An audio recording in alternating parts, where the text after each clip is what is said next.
Inga pasakė, kad jaučiat pokyčius, kai įdėgiam šią belipdukų technologiją? Jaučiam ir net netikėjom, kad taip gerai bus.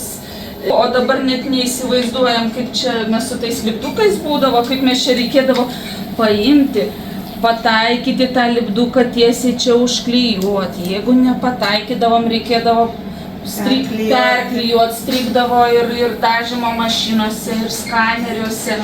O dabar tiesiog pakišam po printeriukų, nuskanuoja barkodą ir visi stikliukai paruošti tyrimams. Ir dar skirtingi lipdukai būdavo vienoms sistemom. Taip, reikėdavo atmintinai žinoti, ką ko užklijuoti reikėdavo taip. O dabar pagalvoja už mus programavimą, mums tik tais atidžiai dirbti ir klaidų nedaryti. Labai džiaugiamės šią inovaciją, šią technologiją, iš tiesų labai pakeitė mūsų darbo procesą. Tikrai labai smagu.